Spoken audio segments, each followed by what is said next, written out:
It is going to be interesting. 15 corners they'll have to negotiate. But first, we need to fire the engines. Let's go for the command. Alabama race fans, are you ready? It's time for those most famous words in all of sports. Please welcome award-winning country music star Sarah Evans to give the command. Drivers, start your engines. The command has been given. Pit checks, let us know, please.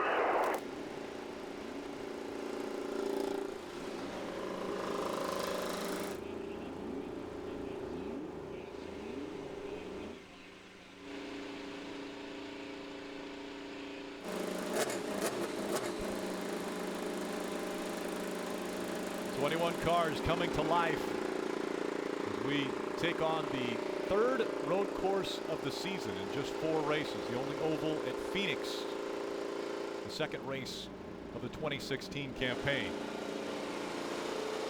4 different drivers have won to start off the 2016 season. Who will end up out front at the end of the day? You don't want to miss a chance to get in on Honda's fastest seat in sports sweepstakes. Enter at racewithhonda.com. Today's lucky winner is Charles Boyle, England, Pennsylvania, and he's enjoying the ride already. By logging on to racewithhonda.com, Charles won the opportunity to start today's race with Indy 500 winner Gilles de Ferran. Charles, how's the ride going so far?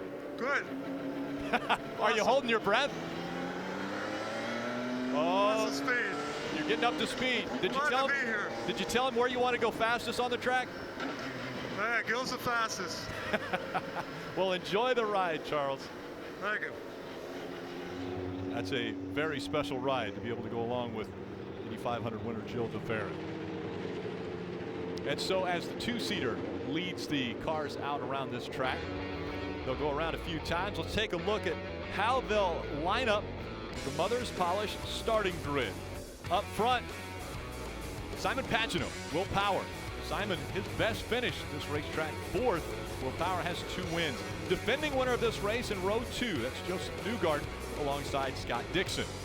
Back in row 3, Sebastian Bourdais and Graham Rahal. Graham Rahal put on a show a year ago, going from mid-pack all the way up to 2nd. Back in row 4, 2010 winner Helio Castroneves alongside James Hinchcliffe.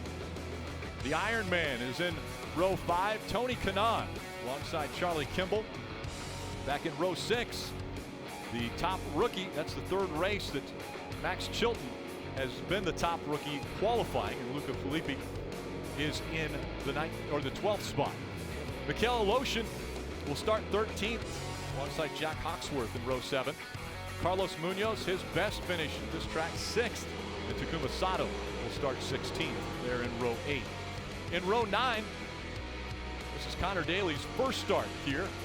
Another rookie in the field, 2-time winner Ryan Hunter-Ray, good guy to start next to. Back in row 10, Marco Andretti. The Andretti teams have been struggling as of late, alongside Alexander Rossi, another rookie, making his first start here. And we mentioned Juan Pablo Montoya all the way in the back. 14th, though, is his best finish at this track. We'll ride along with Juan. He will be carrying one of the cameras, starting all the way in the back. We also will be riding along with Tony Kanaan, number 10. He has the NTNT data on board. James Hinchcliffe with the Lucas Oil on board. Graham Rahal with the Steak and Shake on board will give us an exciting ride. Scott Dixon also will be carrying a camera. Scott currently 2nd in the point standings. Will Power has the Verizon on board. And Marco Andretti has the Verizon streaming on board. You can download IndyCar Mobile to access the exclusive live in-car cameras. You can hear driver and pit crew chatter and more. That's only on Verizon. Now let's go back to pit road and Marty Snyder. Well, Rick, for just the third time in his career, Simon Pagenaud is going to start from the pole position today. Now, for years, his teammate Will Power was the man when it came to qualifying here in the Verizon IndyCar Series. But yesterday, at the last minute, Simon knocked him off of the pole position. So you got to wonder if that gives Simon a little bit of a psychological advantage over his teammate Will Power. One thing is for sure, it's tough to pass it, Barber. Turn one is going to be very interesting. Do the teammates play nice, or does Will go for the lead right there? Rick? Yeah, that's going to be a great question, and we're looking forward to the start of this race. Now, Sebastian Bourdais, who starts 5th, he actually set the track record in qualifying yesterday, just over 66 seconds all the way around this 2.3-mile road course. Take a look at the tire strategy. These drivers, there's 7 of them that are starting on the black primary tires. They're the only ones starting on the blacks. And I get the feeling that a lot of the drivers in today's field are going to make their tire judgment on the fly. They're going to watch how guys like Bourdais starting up front, how they go on the blacks, how someone does on their own reds, and then make a decision. Do I start on reds and then black my way all the way through the final stints, or vice versa? And that'll be, I think, a decision based on pace when we get going. The guy that really knows what's going to happen on the reds is Rahal. He did a long run this morning, warm up on reds, so I think he's got a good indication. And they go 2 by 2 now. This will be a very interesting start because of the fact that they're 2 by 2. They have to go up the hill and the left-hander before they get on the front stretch. It's Simon Pagenaud, pole winner, and Will Power starting on the outside. 90 laps in front of us from the Grand Prix of Alabama. And Aloshin. Look as though they're going to get the green. The caution comes out right away. Mikhail Aloshin, Jack Hawksworth, issues in the back of the pack. That was coming out of that 15th turn. Looked like a pretty slow start. Everybody was really packed up tight, and I don't know if people were backing off and going and starting and going, but as we see in the back here, looks to me like as Aloshin is trying to go to speed, he gets hit in the back by Carlos Munoz, and that turns Aloshin into Hawksworth in the 41, and that's the second time this year that Munoz has had some issues there. Absolutely nothing that Aloshin could have done. He's getting ready there. You can see it just stacks up. Munoz runs into him, he hits Hawksworth, and all the rest of the field luckily escapes through there. So sometimes really slow start. Really slow, and Pagenaud, it's at his discretion, I think, to set the pace coming to that start zone on the front straightaway. Everybody behind, obviously very antsy to make moves. Yeah. And it just didn't time out correctly for Munoz. Take a look at what Marco Andretti saw coming out of the turn. I'll tell you what, we went green to checker with no yellows. We didn't even get the race started, and we have a yellow at a track that's a lot easier to get around. We've gone yellow to yellow to start off in Alabama. And one thing you always have to be careful of is on the radio, the drivers sometimes will hear green, green, green, as we see Montoya. And no paint job this weekend, Paul. He said he was trying to save a few grams by skipping the paint and going pure carbon on that helmet. Well, let me tell you something. Trying to save 5 ounces of weight on your helmet is kind of the equivalent of the 220-pound guy having an 11-pound road bike to climb Alpe d'Huez. And once again, we're going to try it again, 2 by 2 through 14 and into turn 15. Pagenaud, can he continue the momentum? And the caution is still going to wave as the pack not all up behind them. Yeah, a lot of confusion going on here. Obviously, they weren't ready probably. Not sure what the issue is there. That looked to be a pretty clean stack again. They were going quite a bit quicker. Unless they're going back to review maybe the running order. Maybe there might be a penalty involved, and they might have to penalize Munoz for avoidable contact, because clearly he made contact with Aloshin for no reason. And apparently that's the issue, is they're asking for the 7 and the 41 to go to the back of the field. That would be Aloshin and Hawksworth. Now, they were innocent victims of the contact. Not really fair for them say, how does at all. And stay Munoz stays in the same position, and he caused the accident. So that's a pretty. I'd be pretty upset about that if I was the Aloshin 7 or the 41. Yeah. So Carlos Munoz there in the red and white, number 26. Will Power, he starts up front. Here's what he had to say on the radio. He can just come up on. Tell Simon if he can get a jump like that on the start. he can just come up onto the clean line. That gives me the draft. Text from Newgarden. So I talked to Will Power about this yesterday. In previous races at Barber, he has had an issue where he's forced to run the outside of turn 1 and he goes off course and loses a few positions. And he said, I'm going to try to work things out with Simon. And you hear it there. If Simon gets a jump, let him know I'm going to try to drop right in behind him and protect P2. I will not challenge in the first corner. You can do that with your teammates, but if you're trying to do that with Dixon as we're coming out, Rick. Yep, 2x2 once again. And Carlos Munoz also has been moved to the back for the start. A lot more fair. So 2x2, they come out of 15 once again as we try to get underway. As they come down the front stretch. Simon Pagenaud, Will Power, green flags in the air, we're underway. That was a very late green as there goes Will Power, just like they talked about. Power slots in behind. See 2 and 3 wide as they work through the 2 and 3, turns 2 and 3, and up to turn 4. Looks to me like one of the Foyt cars perhaps went off in turn 2 there behind as Pagenaud and Bourdais. Already contact. Sebastian Bourdais with a broken wing. And he's out to go. Scott Dixon. Dixon stopped in turn 5. I thought Bourdais was going to save it. He was all out of shape into turn 5 as Hinchcliffe and Kanaan go side by side. Kanaan takes the position. A guy who's made a great start is Hinchcliffe. Has moved up a couple of spots now. He's working on Kanaan. Kimball. Bourdais has dropped from a great starting position to 8th now. And Dixon now running in last place. Scott Dixon's got his work cut out for him now if he wants to stay in the top 3 in the point standings. Well, let me tell you who's moved up, guys. Montoya is up to 13th, challenging Newgarden now. Just saw the move by Joseph Newgarden there as Montoya back just a bit behind Newgarden. Will Power was that right was there. Will Power. Easy to get those two that's confused. A lot of positions in one lap. I mean, that's the mover of the year so far. Sebastian Bourdais in front of you, Katie. Very frustrating start for him. He has a track record, but now he is falling back through the field. Going to do a quick change for a new front wing. One of the bad things about this, we knew that they had to have 3 stops, but really around lap 9 or 10 is when they could have stopped for the first time and been able to make it on fuel for 2 more stops. Yeah, this is too early. And guys, I'm just trying to figure out how in the world has Montoya gained 10 positions, 9 positions there on the start. Brilliant job. And we're going to get a chance to go back and watch the replay from on board Montoya, and he's on a tear. He's going to get Chilton next. He's all over the back of him. Take another look. This is riding along with Scott Dixon. Going into turn 5. Oh, he just got tagged there, probably by Bourdais, I would think. Bourdais with the he's damage. very lucky he didn't get hit by anybody else that was coming around because he was right in the middle of the hairpin. Bourdais slides in on the grass, tags Dixon's back wheel, spins him around. Now all these other cars have to avoid him. He's very lucky he didn't get T-boned and put him out of the race. And in those situations, Bourdais trying to save the car, 300 feet before that. He's already in a little bit too hot, too deep, crossed up, and doing anything he can to avoid hitting somebody, but he just ran out of road.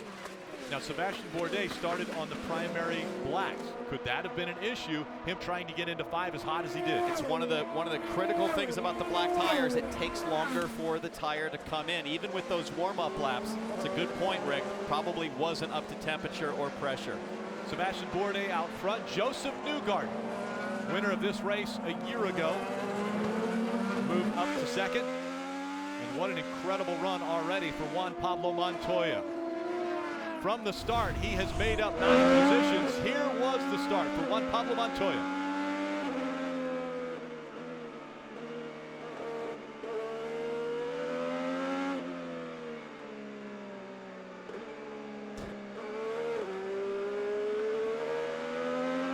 Guys got loose. That was Andretti. And I think Connor Daly got by pretty easy. Let's see what happened in 5.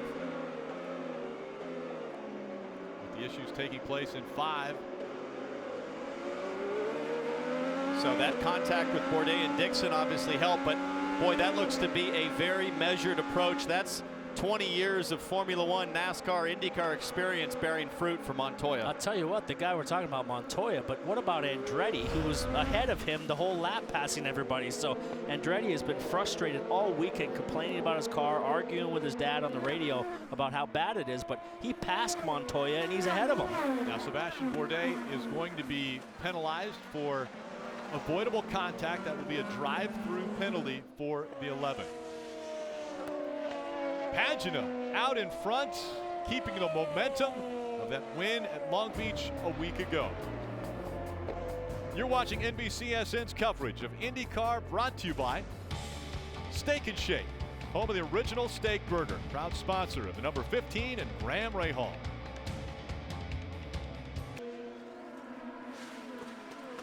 And Simon Pagano has put on a clinic early in the Indy Grand Prix of Alabama. He has a 2-second lead over second place Joseph Newgarden. Will Power running third. Rahal and Tony Kanaan is in the top 5. Joseph Newgarden looking strong, wanting to defend the win that he was able to grab a year ago.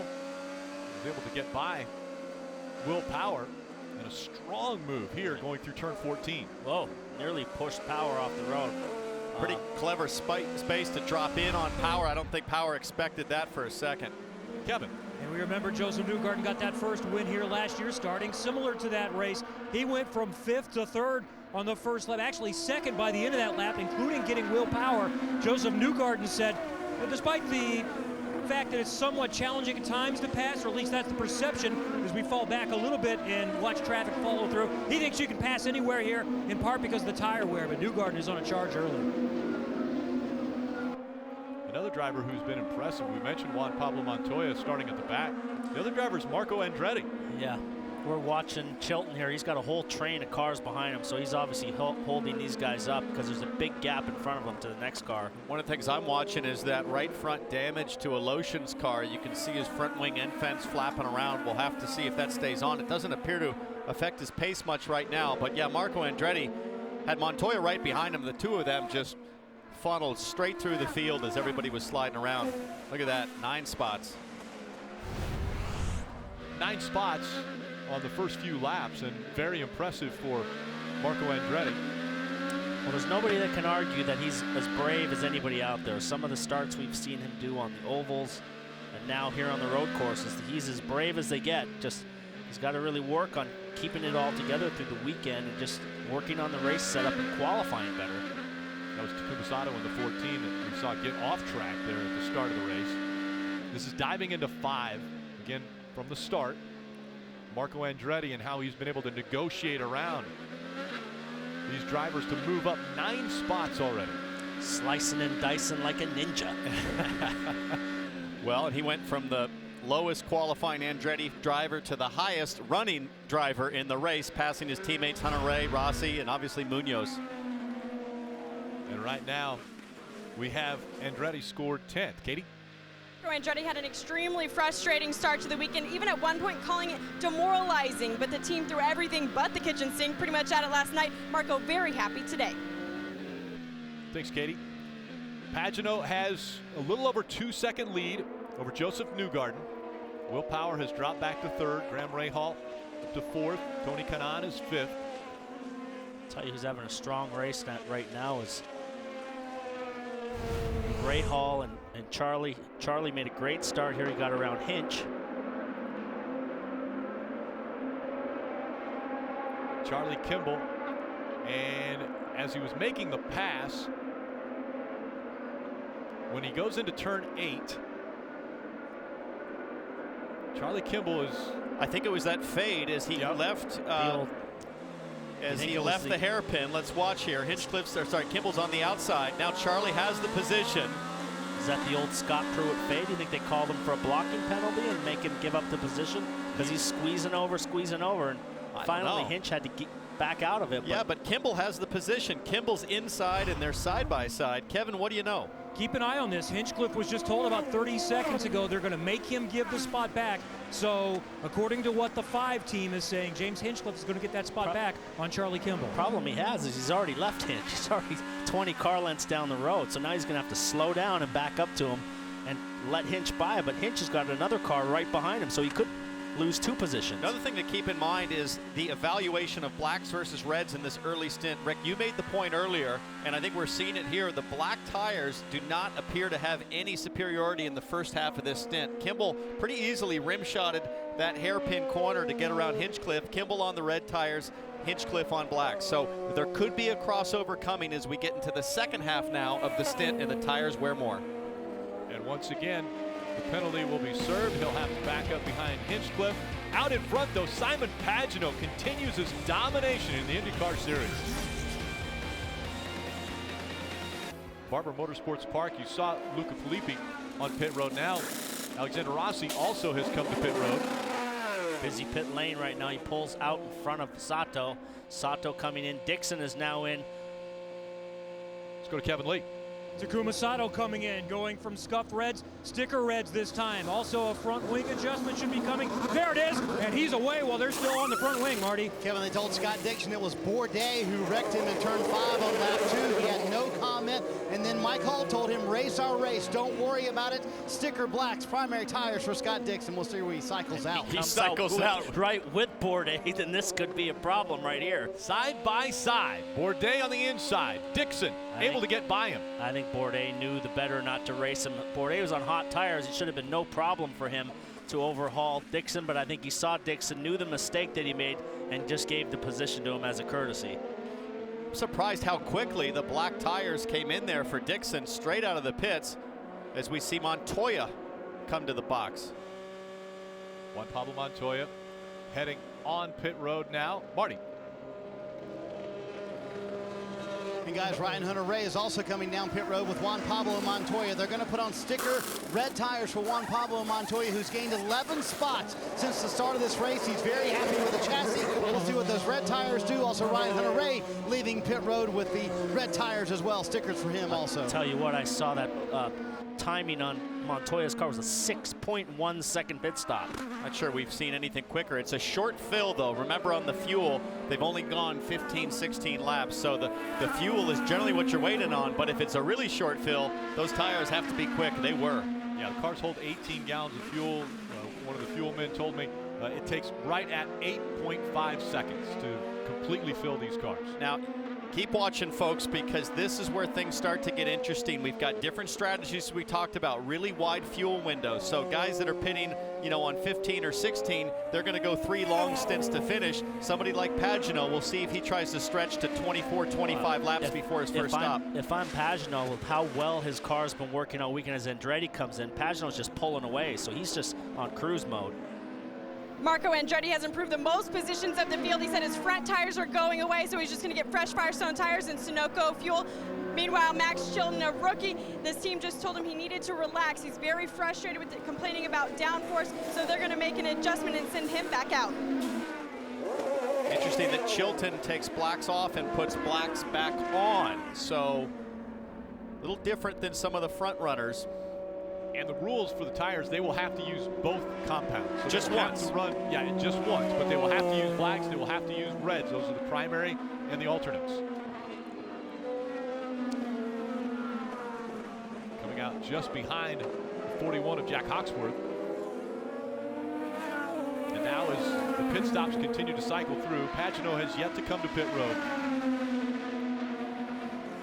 The top 9 have not been on pit road yet. Whoa. And way off track. Went for it on the outside. He was on hot tires. They were both locked up. Chilton was locked up. They both pushed off wide, and I think whoever was behind them got by both of them. Here comes James Hinchcliffe. Kevin. James Hinchcliffe started on the primary Firestones. He's going to a scuff set of softer alternates. He wants a couple of turns of front wing. Looked like just one turn. And Hinchcliffe is back out with Sunoco fuel, Marty. Elio Castroneves said the primary tires were falling off at about a lap 11 for him. A quick stop for that bunch. They put on scuffed red tires for Elio Castroneves, who had some understeer. You see his teammate Juan Pablo Montoya going by, and one turn of front wing to tighten that car up a little bit. You want to talk about a quick pit stop. Hinchcliffe's stop was 5.8 seconds, 4 tires and fuel. James Hinchcliffe at this racetrack, his best finish 6th. That was back in 2012. Trying to improve upon that today. Coming got back down the front stretch. Race leader Simon Pagenaud in the 22. And I've been watching the pace, Rick, of Simon Pagenaud. About 10 laps in, as Power hits pit lane, Pagenaud dropped to 109s. Now he's in 110. So those tires really slowing him down. Marty? You see Will Power and Tony Kanaan coming down pit road right now. Kanaan said those reds fell off about the same time that Elio Castroneves said the primary tires fell off. For Will Power, it's going to be sticker black. So scuffed black tires for Will Power leaving pit road. You see Kanaan still here. He has sticker black tires going on. A little bit of a longer stop for that 10 car. Power already back on the track. Here comes James Hinchcliffe, the first one of the leaders to pit. It was an impressive stop for James Hinchcliffe. And you see Kanaan getting out just in front of him. Kanaan's on blacks, though, and they're going to be cold and have to get the pressures up. I don't think Hinchcliffe's going to be close enough to make a move, but he should be able to close this gap in the next few corners. At least here in 5. He's got Montoya now behind him, so Montoya has been the huge mover. He's gotten by Andretti, Kanaan, and now he's right up to 9th. So this guy's having one heck of a run. It's amazing to watch how strong this guy, after all these years from the start of his career to now, it's always been the same. Joseph Newgarden has decided to relinquish the second spot and come to pit road. Kevin? He's got a nice open spot. Newgarden, 50 miles an hour, gets it slowed down, pitting from the second position. They started on primaries, as we also will see Charlie Kimball coming in just a moment. This is the sticker reds. Kimball is there right behind him. Good stop for Newgarden and the Carpenter team. He's back out as we watch Kimball also pull away. A little bit slower, but he's also back. Joseph Newgarden, the highest running driver that has been to pit road. He's running 3rd. He came to pit road on lap 19. Still to pit, Simon Pagenaud and Graham Rahal. And look how 83 of Charlie Kimball blends back in front. Right in front of the 3. Castroneves on the push to pass. He sees the opportunity to make a move, but he's a little bit too far behind. He was on the push to pass when he exited turn 2. He's going to try the outside. On the push to pass again. Of Charlie Kimball. Can he get by Kimball as they go down the straight? Side by side as they go into the turn. That's 8 and 9. And Pagenaud has given up the lead. He is on pit road. Pagenaud now in his pit stall. Marty. 20 laps in the book. Simon Pagenaud has led every one of them. He does not want any changes to the car. They're going to put on sticker primary tires and a quick stop under 8 seconds for Simon Pagenaud and his group. We'll see where he blends out with his teammate Will Power and if he can hang out on the lead. Great stop for Pagenaud, as you see Munoz, who has yet to pit, and will slot into 2nd, but he'll have to stop here in the next few laps. Pagenaud's even extended his lead. I mean, his car is working so well. He went longer than anybody by 2 or 3 laps. His pace is good, and he came out and even extended his lead on the field. Pagenaud now in front of Will Power by almost 4.5 seconds. And in all of that sequencing, Newgarden, obviously Power ahead of Newgarden. They are close, currently running nose to tail, and Kanaan trying to close in on that group. I'll tell you what, Rahal's the only guy that hasn't pitted yet. He's still running 109, so Rahal is the leader on track. And don't forget that last year, Graham did this exact same thing. He ran long in the early stints, and here he is on pit lane. Rahal's team wanted him to get those extra points for leading a lap, and he said he is just cruising. He's going to go from the Firestone Red to the Firestone Blacks and fill them up with Sunoco fuel. Just over 8 seconds for Rahal. There's Pagenaud, race leader, coming across the start-finish line and not even close. I think he's going to cycle out into 2nd or 3rd place here. No, I think Power and Newgarden are going to blow by. There's Power getting by. It's close. Joseph Newgarden very close as well, but Newgarden just in front of Graham Rahal. Definitely made up a lot of ground by going longer. He's the guy that went the longest on tires, and he made up a lot of track position. Carlos Munoz after the contact to start the race. Back on pit road. And the gap now between Pagenaud and Power after all have cycled through their pit stops, 3.5 seconds. Newgarden running 3rd. Graham Rahal slotted into 4th. Tony Kanaan is 5th.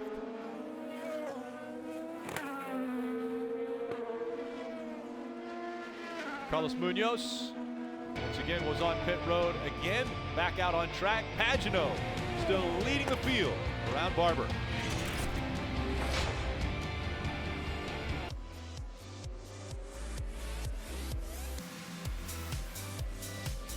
Such an incredible city and area. Birmingham, Alabama, full of entertainment and history. And an incredible racetrack in Barber Motorsports Park. Beautiful museum there, 84,000 square feet being added to that facility. 24 laps complete of 90, 66 to go. We could see drivers coming in around lap 36 to 39 again, being able to make it on just one more stop after that, but already different pit cycles for different drivers. Pagenaud stayed out almost the longest of all the drivers. Graham Rahal was the longest to stay out on the track. He led 2 laps, but then right back to Pagenaud out in front. Hinchcliffe having a great stop, running 6th now. This is how you win races.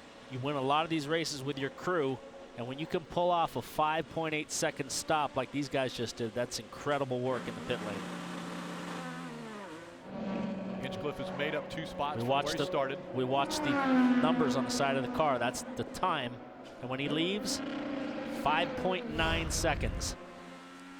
Under 6 seconds for Hinchcliffe, as he'll dive down into 5 here. Probably one of the most tricky turns on this course. Well, it's tough, Rick, because it's blind on entry. You're at top speed for this course, heavy on the brakes down to 2nd gear, and the car becomes unweighted as you come over that rise and you have to apply the brakes. Very difficult to find the right balance with the brake bias adjuster as well. As Marco Andretti said in the pre-race show, oftentimes you fix one part of the track here and it really affects the other part. And there's Marco Andretti working hard on his teammate, a former winner here, Ryan Hunter-Reay. Well, just a couple laps ago, he was ahead of his teammate and they were battling each other. They almost got into each other down in the chicane that led onto the back straight. So these guys have been battling for a few laps. Andretti Autosport running nose to tail here with Ryan Hunter-Reay just in front of Marco Andretti. And we should make mention that their rookie teammate Alexander Rossi currently leading the Andretti gang, running 10th. And here's Hunter-Reay in that yellow DHL car. Rim shot around the outside, so those red tires have got some grip. Wasn't able to get by there. That's reds versus blacks. They were looking at it. It was originally under review and no action was taken as there the pass is made. Ryan Hunter-Reay used turn 5 once again. Well, if you can get these reds to last, obviously it's showing us right now that they are faster than the blacks, but the gut feeling from everybody is that they just don't last as long. Red's a little softer of a compound, should give you a little more speed initially, but as you mentioned, wear away as the blacks, a little harder compound. The primary tires should be better in the long run. The field is pretty mixed right now. It's black, black, red, black, black, red, red, red, black. So there's a mix of everybody's on a different strategy here. Riding along with James Hinchcliffe as you look at the Firestone telemetry in the upper right-hand corner of your screen. Listen to him go through the gears here on the front stretch. James Hinchcliffe had a great car on Friday and yesterday. Went a little bit awry in qualifying, and then this morning he said it's the worst car I've had all weekend. He guessed it was because of all the sports car rubber on. It was right before the qualifying session yesterday and this morning for the warm-up, so they were contemplating whether to overreact or not. They didn't make too many changes, and it's come back to where they liked it on Friday and Saturday morning. Car is good so far for Hinchcliffe. They'll go a little bit down on tire pressures at the next stop. And oftentimes the differentiation is from temperature. You know, they come here for the preseason test. The track temp is generally pretty cool. It's up well over 100 degrees now in the heat of the day, and that can dramatically affect tire performance and handling consequently. So they're chasing it, and it's important not to chase your tail sometimes on the setup and let things come back to you. Right now, I have to say, Hinchcliffe looks to have a very strong car as he's following Kanaan. Yeah, for sure Kanaan is holding him up. I think if he was around Kanaan, he'd pull away from him. I don't know if he'd chase down that gap, but certainly Kanaan is impeding. That was a Hinchcliffe. lap with James Hinchcliffe as he is right in the tire tracks of that 10 of Tony Kanaan. Those two running 5th and 6th. Everyone still chasing Simon Pagenaud, who has a 3-second lead over Will Power, who's taken 2nd over.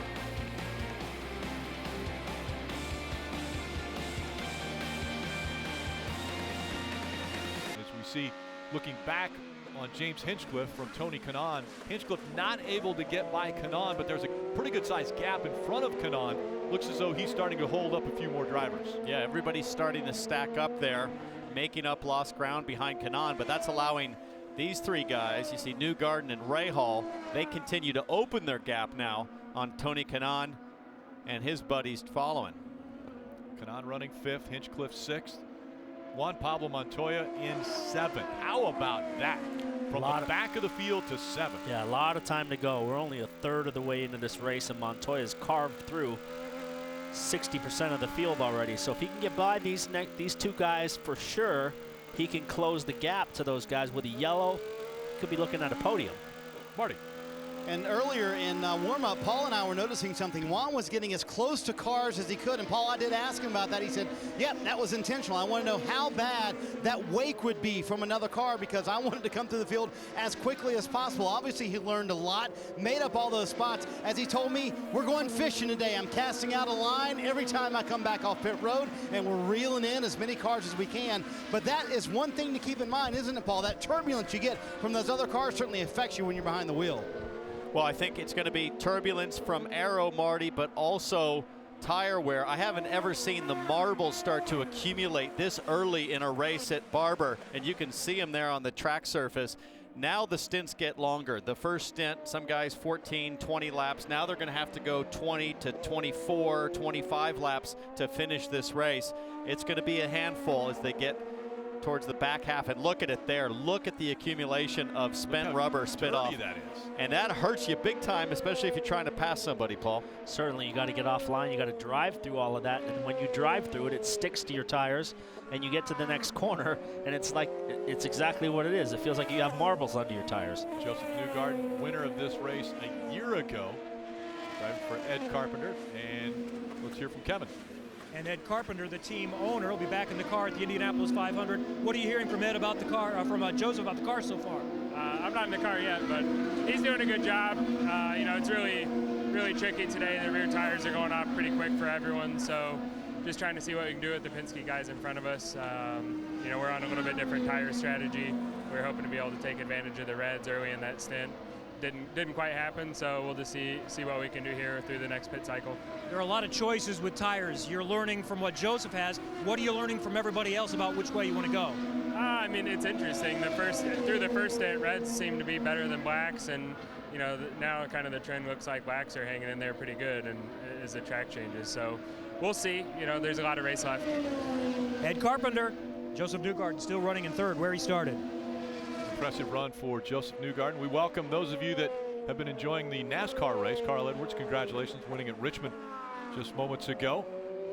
We've got a great one here with Simon Pagenaud out in front. After winning the pole, he's been able to hold off some hard charging from Joseph Newgarden and Will Power. Graham Rahal, Tony Kanaan, the top 5. Hinchcliffe just outside of that top 5, trying to get by Tony Kanaan. As Pagenaud has been dominant after winning Long Beach a week ago. For the first time, he has won that historic race and now won the pole for this race and out in front. Marco Andretti in the 27, that red and white car going through the turns. Right behind him, Takuma Sato. White, blue, and red.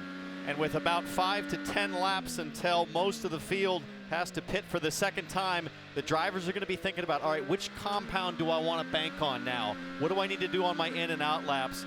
Marty, have you heard any chatter down there with the front runners at Penske about what they might do? Well, it's funny. I heard Tony Kanaan get asked that question. He said, hey, do you want used reds or new blacks on this next stop? He said, I think I want new blacks, but you guys can see a lot more than I can. I'm going to leave it up to you guys to make that decision, but that's a big call. And you know it, Townsend, from the race last year. Do you take on the red tires? Do you take on used red tires, black tires, or used black tires? A lot of debating to be done in these final stops. Back for more from Barber Motorsports Talk, including the next stops. Welcome back to Barber Motorsports Park and the Indy Grand Prix of Alabama. Out front, Simon Pagenaud has led 34 of 36 laps complete. Graham Rahal the other 2 out front. Will Power, Joseph Newgarden, Graham Rahal, Tony Kanaan, the top 5. Looks like, Rick, we might be getting an answer to the tire question there, as Rahal was all over the back of Newgarden. And now we're on board with Montoya who continues his charge. He's up to 7th, Kevin. Actually, let's go to Robin. Robin, you ruffled some feathers maybe there with the interview before this race started with Juan Pablo Montoya. Impossible to ruffle his feathers, Rick. He's unflappable. But what's funny is before the race he says, thank God we only come here once a year. This isn't like NASCAR. We got to run here twice a year because I just don't know how to get around this place. I don't like it. It's a beautiful racetrack. I'm only glad we're here one time a year. And I said, well, why don't you do something about it at the start? And I say he pretty much did it. He absolutely did it. His best finish at this track is 14th, and already he's running 7th. And Montoya may have an issue with his shifter. Let's listen into his radio. Steering wheel looks to be operating properly.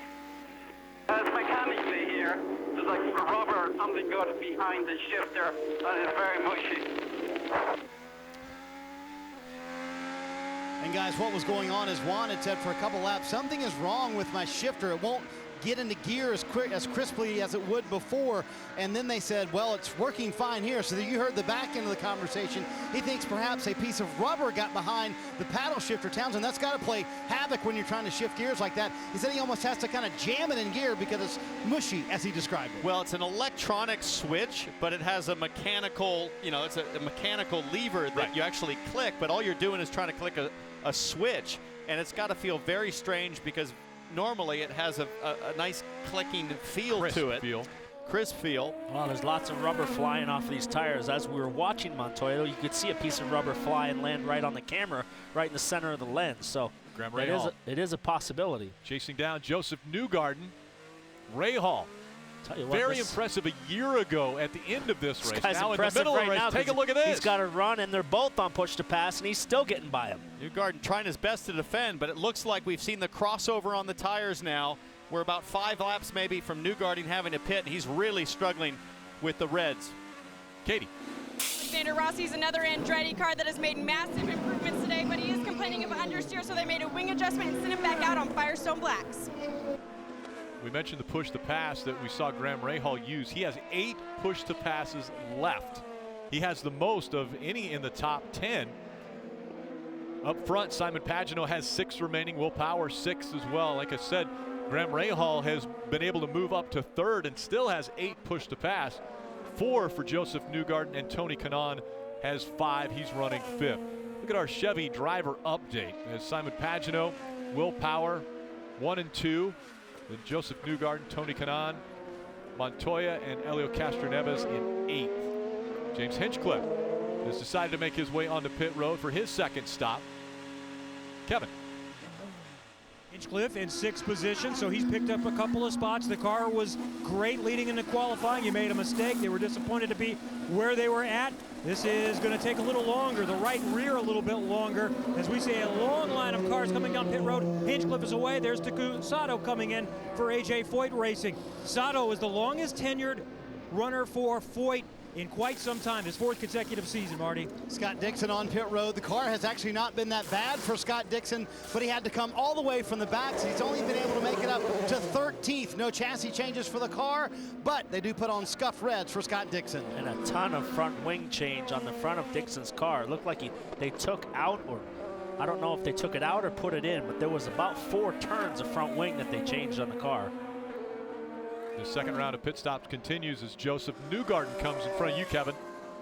Joseph Newgarden coming down, making stop number 2. He is coming off the Reds, and they're going to go to the primary, so let's see if they want to hope for a longer stint this time. Last year's winner lost a position just a moment ago to Rahal on track. He's back out. Pretty good stop, 9 seconds. I don't know if you could go with a longer stint since we've gone virtually green since the drop of the green. Well, he's going to have to if he's going to make it on one more stop. 50 laps to go, so he'll have to start thinking about saving fuel. Here's Hunter-Reay.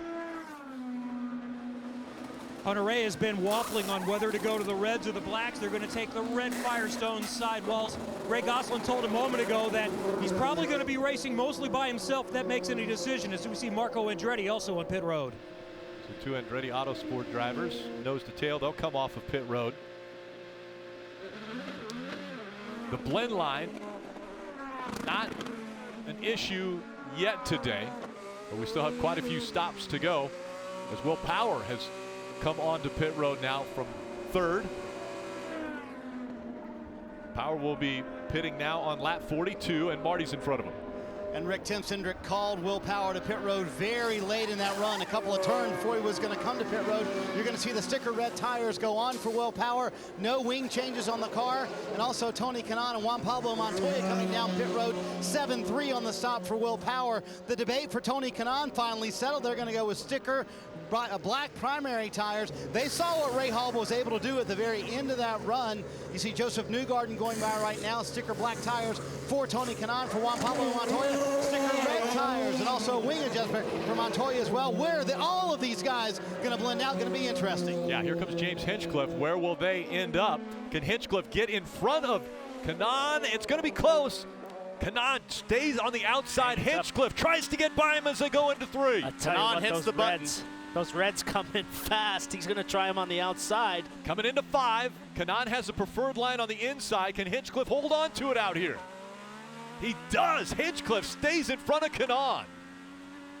What a run for Hinchcliffe. That's the difference between having warm red tires and cold blacks. Now that should come back to Kanaan as he gets tire temperature, and great racing from two guys that respect each other and gave racing room. Here's Castroneves to pit lane. Elio's coming to you, Marty, but he's got a long way till he gets there. Elio Castroneves coming very slowly down pit road at the 50-mile-an-hour speed limit. It's got to seem like an eternity when you're out on the racetrack doing 150-some miles an hour. He will hit pit road. He said the car has had a little bit of oversteer for much of the day. It's going to be sticker red tires for Elio Castroneves. We'll see if they make a wing change. They do not. Waiting on the fuel, Roger Penske makes a call to head back out on pit road, back out on the racetrack. We'll see where he cycles out as well. Simon Pagenaud, his teammate, the leader, about to hit pit road this lap. And Elio just behind Kanaan.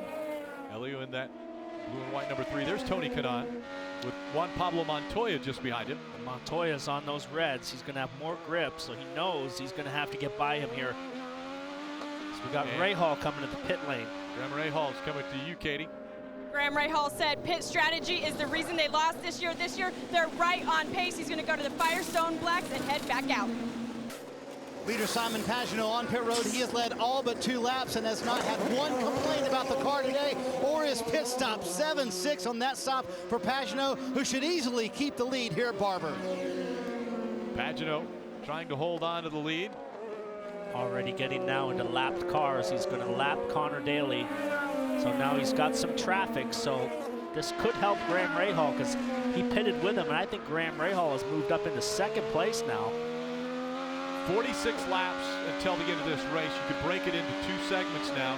23 laps. That's really 2 pretty good little stints that they'll have to be on. Yeah, some of these guys pitted at lap 40, like Newgarden, Dixon. That's 50 laps to the end. You're going to have to do 25 and 25. So, maybe hoping on a yellow to try to cycle back to the front, burn more fuel.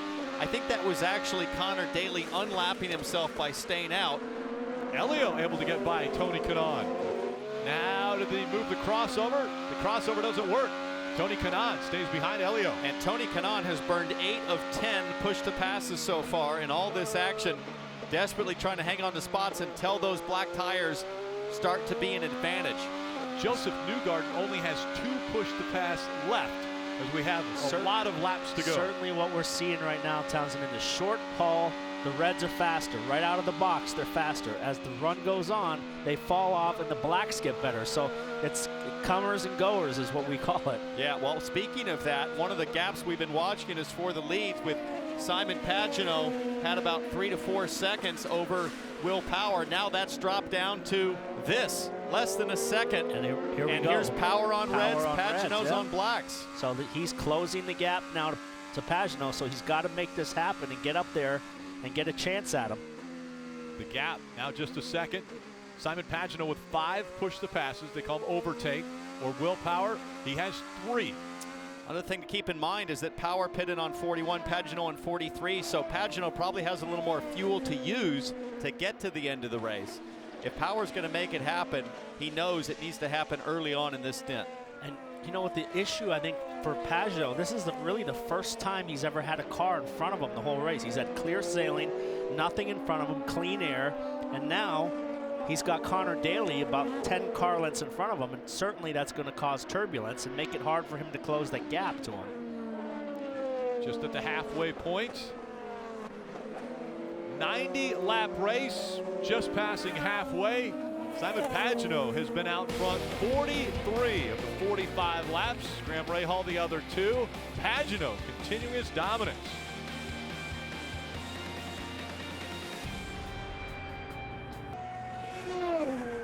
Welcome back to the Indy Grand Prix of Alabama from Birmingham, Alabama and Barber Motorsports Park. Pagenaud still has just over a second lead over Will Power, but Pagenaud may be questioning the tires that are on his car. We listened into his radio moments ago.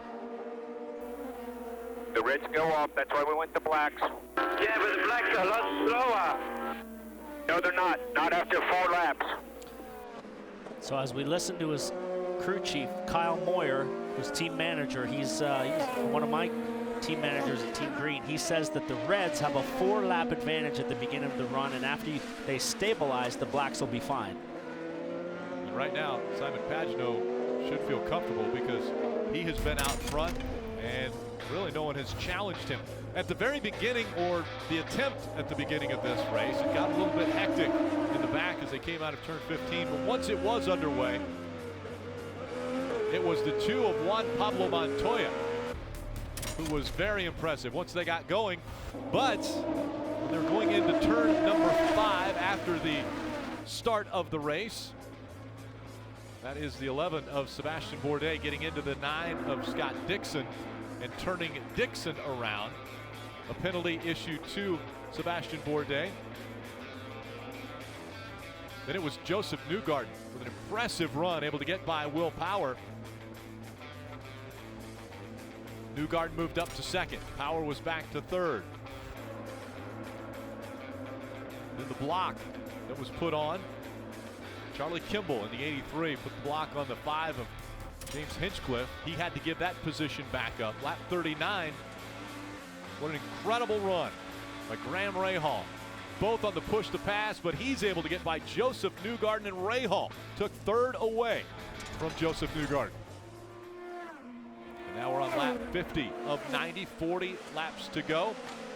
Simon Pagenaud out in front, still with just a 1-second lead. As we go through the field, we'll start with Barney Snyder. Rick, you know, Simon Pagenaud told me on Friday, things are flowing for me maybe better in my career than they ever have right now. In my head, everything is going perfectly. And for a little support this week, he has his mom, Sylvie, in from France. She takes in about a race or 2 every year. She came in on Wednesday unannounced. A happy surprise for Simon Pagenaud. His teammate Will Power hanging out in 2nd place right now. You think there's no points pressure on Will Power since he missed the race at St. Pete? He told me no, we still want to win this championship. We just have to gain some points on the guys in front of us. Tim Cindric told him on the radio, hang out there, take care of the rear tires. Maybe we can have a shot at Simon in a little bit. Katie?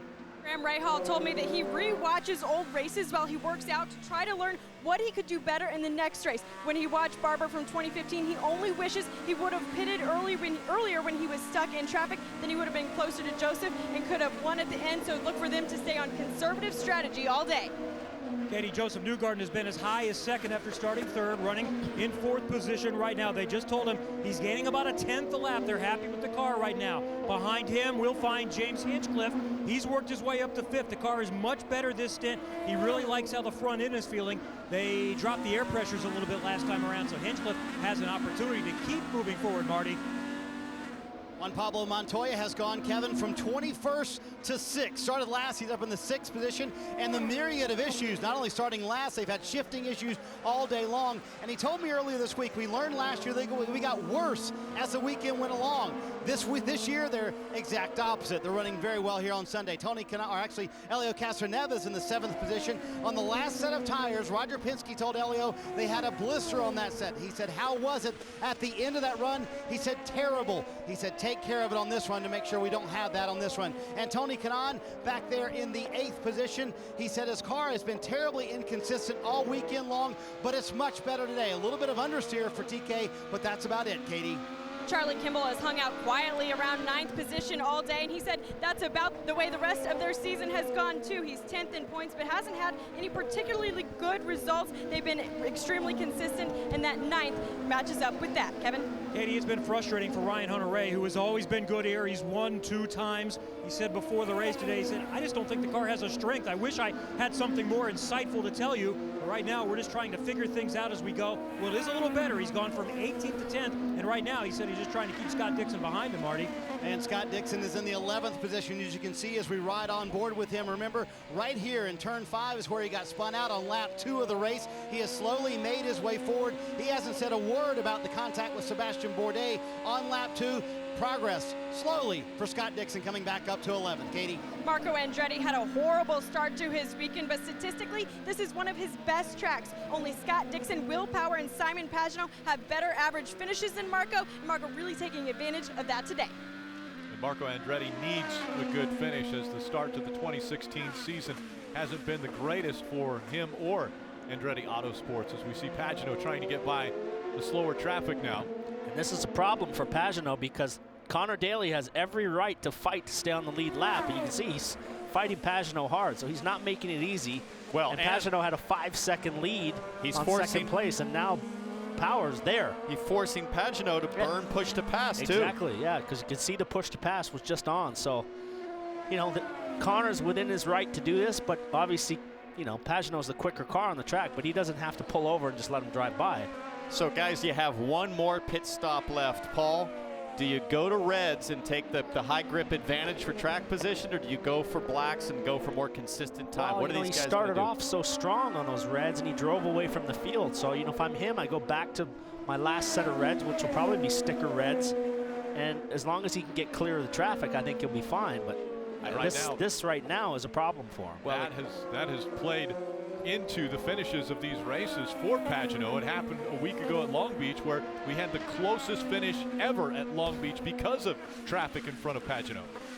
Well, the other thing is that Graham Rahal, I think easily the fastest guy on blacks right now throughout the run. He was really strong in practice. As we ride on board with him now, his pace has been in the 109s lap after lap. And Rahal, after the pit stop cycle, Rahal was 6 seconds behind the leader. Now it's down to 3.7. So he's closing in, and we're going to have a 3-way race here. You can see now he's in the picture. So he's closing the gap down to the leader as well. He's being held up.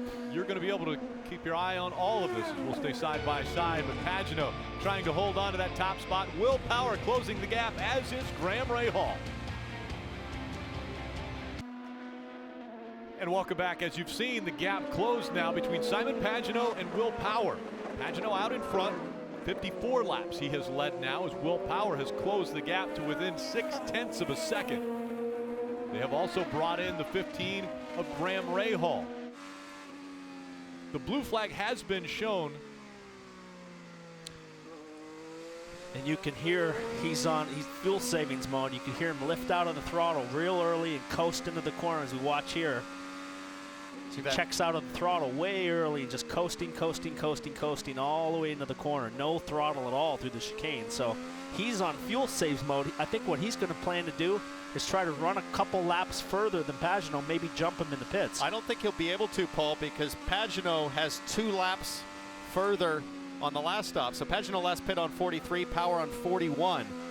So I think Power has to save fuel just to make it to the end on one more stop.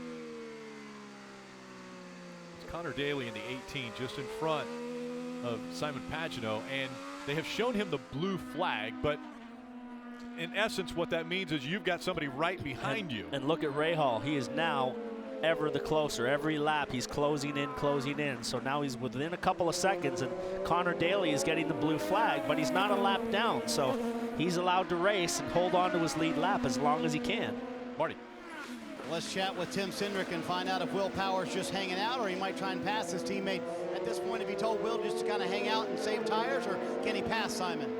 Well, we'd like to be able to pass because we're getting held up here, so certainly we'd like to be going forward. So this is all coming into play for this last pit stop, and I see Rahal's closed the gap from 5 seconds to 1.8. So you know, I know he's got a set of red tires here at the end, and let's see how long the old red tires hang on at the end for some of these guys. About how long until that final stop? I'd say about About 6, 7 more laps. 6 or 7 laps. So you heard it from the leaders to coming to pit road for that final stop, Katie. And Ricardo Nault calls the shots for Graham Rahal, who is just behind Tim Cindric's driver. Ricardo, what is the strategy to get Graham out in front of those Penske's in this last stint? Well, we're just going to push as hard as we can. Right now, Graham has a little issue. It seems like his right front wing may have broken, but it doesn't seem to be hurting his car all that much. We're just going to keep on pushing and see how it goes. The back markers are helping us out. I think we've got about 10 laps to pit, and we'll just see if we can get him in the pits, I think. Stickers or scuffed reds left? That's up to him. Right now, I'm thinking new reds. All right, you heard it from Ricardo Nault, if they can get Graham Rahal out front.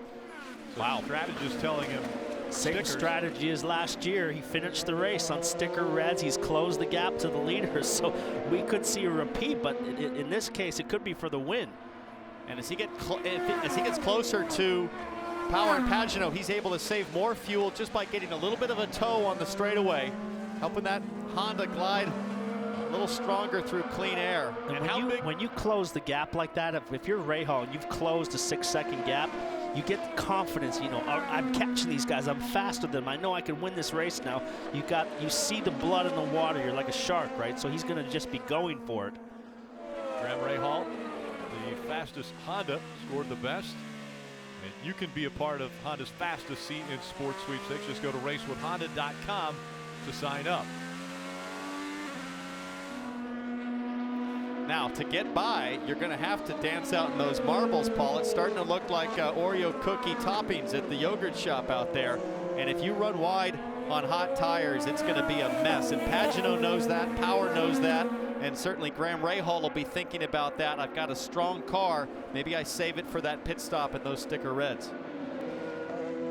Ran wide a little bit off the hairpin, so he's really got to be careful. This is, like I said, this is the first time all race he's had to deal with turbulent air and actually race with guys, and he's not willing to stick his neck out and get on the marbles to make a move.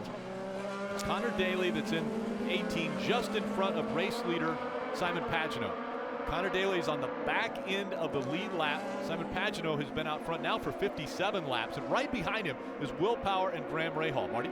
And guys, one thing to keep in mind with the tire strategy on this final stop is that a few teams have reported a blistered right front tire when you use that red alternate tire. So many strategists are telling their drivers, take care of those tires. And we were thinking going into the race it was going to be the rear tires, which you certainly have to take care of as well, but it's been the right front that's been the issue for a lot of these guys. So that's the debate right now. Do you go with those red tires and risk a blister on that final stint and final run? As Montoya just said on the radio, listen, they're a lot faster at the beginning. They do fall off, but I think that speed at the beginning is worth it. Well, I think the other thing, Paul, is do you want to be the guy to make the first stop, the first one to make the last stop, or the last one to make the last stop? I mean, the question really is, all the racing has seemed to have happened right after the pit stops on the in and out laps, on the out laps mostly. So that's been the difference between the blacks and the reds. So, it's all going to be very, very interesting to see who takes blacks or reds at the end. Two Chevrolets out in front as we look at our Chevrolet driver profiles. 2007 champ car Will Power and Simon Pagenaud, Team Australia. And right now, it's Pagenaud and Will Power running 1 and 2 here in the Indy Grand Prix of Alabama. Weren't quite as cordial a couple years ago at Long Beach.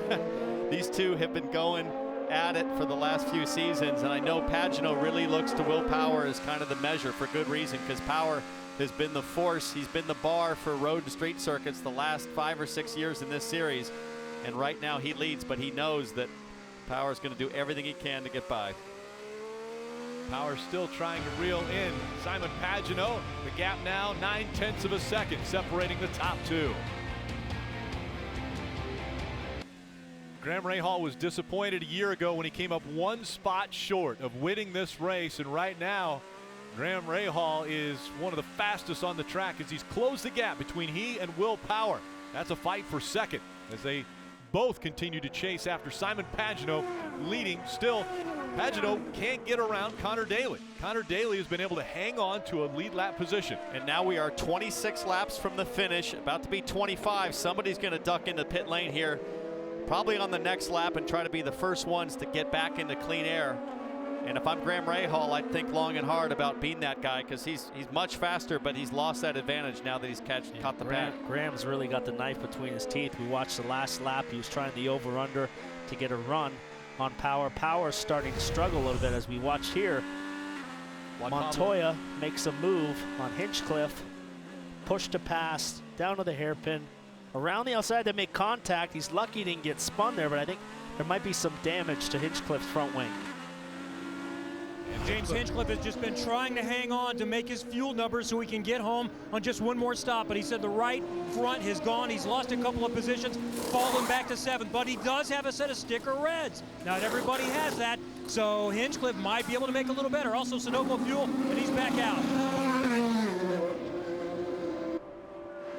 Scott Dixon coming down pit road. He finally made his way into the top 10, but it's been a struggle of a day. After starting 4th today, high hopes for the day. In warm-up this morning, he was one of the best cars on those primary tires, but then got spun on lap 2 and turn 5. You see Dixon coming down pit road for his final stop of the day. Looks like it'll be primary tires going on for Scott Dixon. Will Power also coming down pit road from the 2nd position. We'll see what happens here, and they are going to make the call for primary tires for Will Power. So that's a bold move. We expect a lot of the teams to go with the red, softer, quicker tire, but we have seen all day long that these primary tires are better at the end of the run. So Will Power pitting a little bit earlier, seeing these primary tires will get him the win here at Barber Motorsports Park, waiting for that long fill of fuel. 10 seconds on pit road for Will Power. Kevin? Joseph Newgarden makes his last stop. He has scuffed alternate reds to go back out to make it the rest of the stint. Marty? Tony Kanaan coming slowly down pit road. He's had a car that's had understeer for much of the day. You see him swing underneath our camera. It's going to be red tires for Tony Kanaan. He's going to put those on. It's going to be sticker red tires for Kanaan. Leaving pit road, waiting on that fuel. There he goes back out on the racetrack. A long stop for Will Power. That is probably going to hurt his chances of being able to get a win. Right now, Pagano's got to go. He's got a clean track now. He's got to lay down some fast laps, Townsend. Here comes Rahal. This is the chance for Rahal to jump Power. Graham Rahal smells blood in the water as he closes the gap on the Penske's. You heard the call from Ricardo Nault earlier. They're going to go with sticker reds and fill it up with Sunoco fuel. And he's going to be racing Pagano, who's in his box. Close. Pagano on pit road. Marty. Simon Pagano, the leader, coming onto pit road here. There was a big debate about whether to go with red or those alternate tires, the primary tires. We'll see where he cycles out. He beats Graham Rahal. It was indeed the red tires. See if his teammate Will Power catches up any ground at all. Looks like Will Power's going to cycle in, maybe in 3rd, guys. Connor Daly still in the mix with the leaders. Rahal's got to get by him, but he is past Power now in the pits. The difference is Connor Daly is now a lap down. As we see Castroneves make his final stop, Connor Daly is officially a lap down. He's between 1st and 2nd place. Now the officials might intervene. Here comes Hinchcliffe racing Castroneves. The thing I noticed on those 2 pit stops, we see these 2 guys getting after it.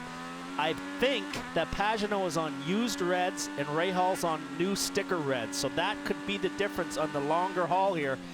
Rahal's got 6-7 laps on his tires, which may pay off at the end of the run. But Pagano has a 3-second gap, so it's going to be tight for Rahal to make up that time. The other factor we've got to look at this is the push to pass. Graham Rahal has 8 left. Simon Pagano only 3. So there's another 50 horsepower that Graham Rahal could use to his advantage to try to catch up and get around Simon Pagano. And if he doesn't use any now, certainly with 8 laps to go, his team should tell him every lap 50 horse, 50 horse. Yeah. I don't know who he's behind here, but if he's still behind Connor Daly, which I think he is, he's got to get out of that turbulent air and get by him and have a clean run to Pagano, because now Connor, like you said, Townsend, he's a lap down, so he's got to get closer to him. Well, he's made his Connor's made his last stop, so really it's very difficult for him to get back on the lead lap at this point. He'd have to pass Pagano legitimately on the track. Graham Rahal running 2nd now because of the long pit stop for Will Power. Will Power drops back to 3rd. Rahal 3 seconds, a little over 3 seconds behind Simon Pagano right now. And the car of Connor Daly in between Graham Rahal and Simon Pagano.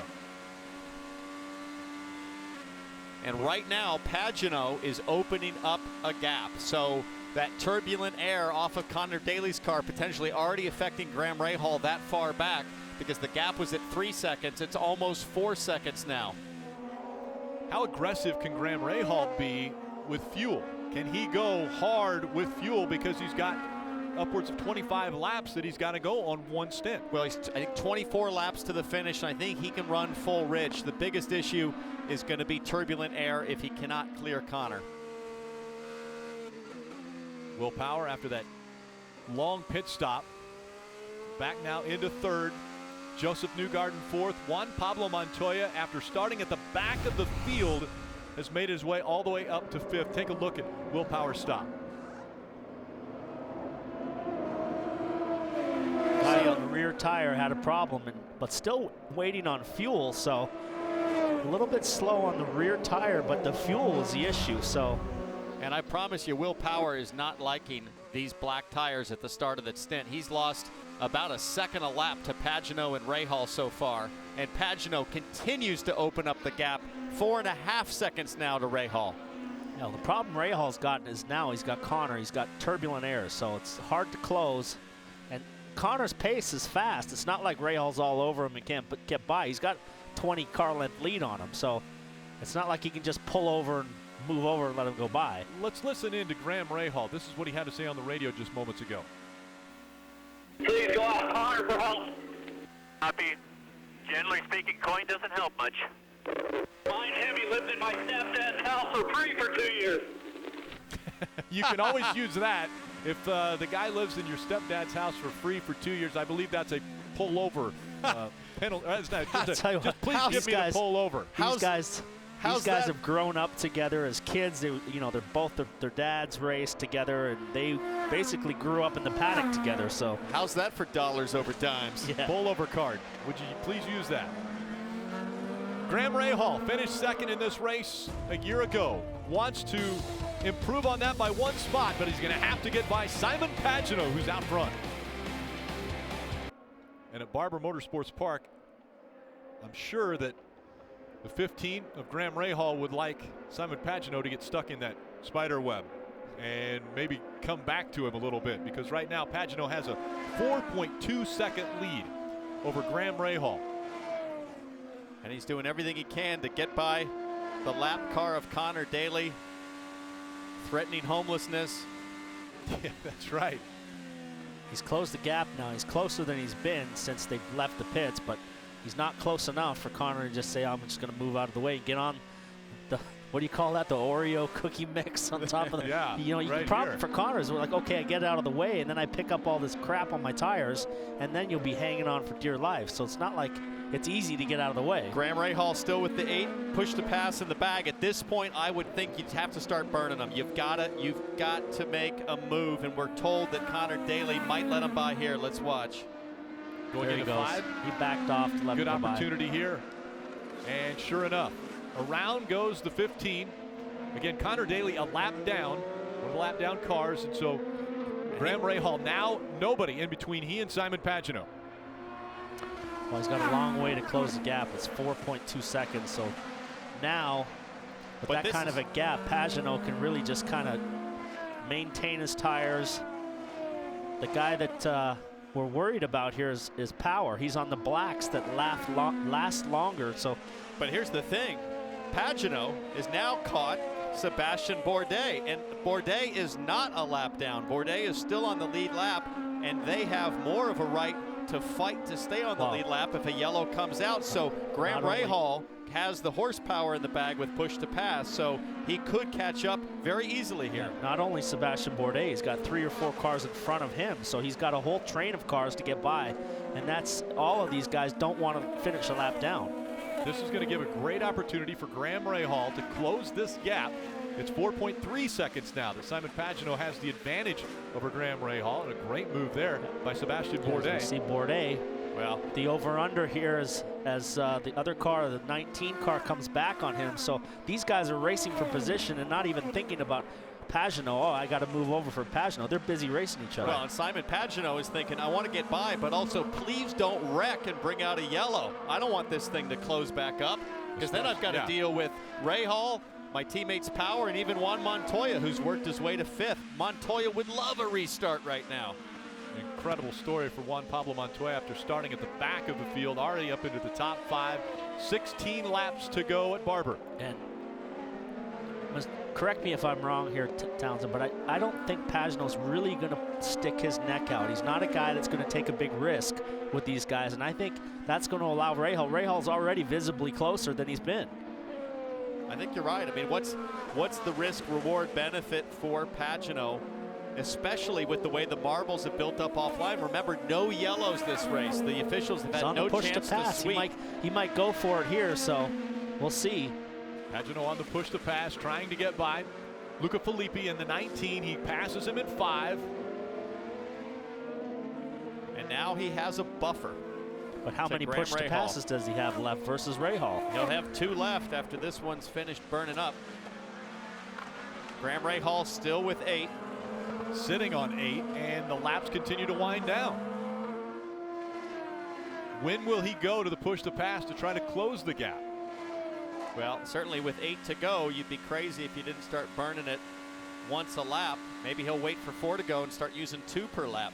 But he'll need it to get by Filippi. We'll see if he can take advantage of that other traffic that is slowing down Simon Pagenaud right now. Pagenaud was able to get by Filippi, but there's quite a few cars still in front of that 22 of Simon Pagenaud. Well, certainly it's not going to be as easy work for Pagenaud as it was to get by Filippi. Bourdais will make it much tougher to get by because, you know, he's a pretty tough guy to get by. He races hard, so, and doesn't want to finish a lap down to the leaders, so it's going to be harder for him. Well, everybody in front of Pagenaud is fighting not only for position, but for the chance for a yellow to come out and for the whole field to stack back up. And with the amount of marbles on the track, there's no way that can be cleaned up in time. So if we did get a restart, chaos could ensue, and you could go from Bourdais at 18th to a top 10 very easily. Restart, you could get spun around at turn 5 like Dixon did at the start. So this race is not over by any means. Only 3 cars not on the lead lap. Luca Filippi, Connor Daly, and Max Chilton. And Rick, remember in the pre-race we were talking to Simon Pagenaud about being aggressive. That's how he's gotten to this championship lead so early in the season with the win and the 2 second-place finishes. And that was something he vowed to himself before the season started, that he was going to be more aggressive all the time. Restarts everywhere, that was going to be his MO this year. So I don't think he's going to back off at all. And that's kind of the mentality you have to have, isn't it, Townsend? If you want to win a championship right now in the IndyCar Series, you've got to be aggressive all the time. No doubt. And he learned that from Will Power, certainly, who takes every race as an opportunity to win, doesn't care much about points. The gap that used to be 4.3 seconds between first and second is now down to under 2.8 seconds. Graham Rahal closing the gap on Simon Pagenaud. Graham Rahal is on a tear. Rahal has closed the gap between he and Simon Pagenaud. Pagenaud now trying to hang on to that lead as he's been stuck behind Sebastian Bourdais, but it's Graham Rahal with 8 push to pass remaining as we have just 11 laps to go in this race. And Bourdais just let Pagenaud by. His front wing is broken. I can see right here that Graham Rahal's front wing is broken right there. You see it flapping up and down. So his car is not optimal, but he's still closed the gap. Look at that wing, Townsend. And I don't recall any contact for Rahal. Maybe that just failed, or maybe a piece of debris hit it. Marty. Let's chat with Kyle Moore, the strategist for Simon Pagenaud. How comfortable are you with this lead right now, Kyle? Yeah, not much of a lead right now with the back markers we're trying to get through, you know.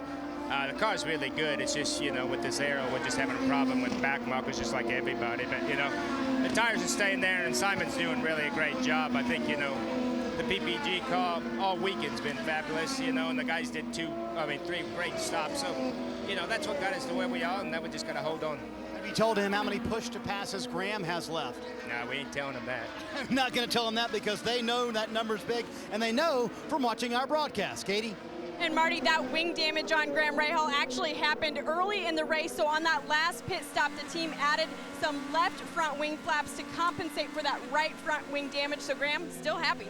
I'll tell you one thing that I know from my own experience. I had a wing break in Toronto, and it conserved the rear tires because front wing takes downforce away from the rear. So his rear tires are probably lasting better than the other guys, and he can push harder. Well, I'll tell you what's lasting is his push to pass. He still has 8. If I could reach out, I want to start hitting that button on the steering wheel. Come on, Graham. Well, he's got to get a little closer. He's got to use these other lapped cars as a pick, but he's got to get a little bit closer.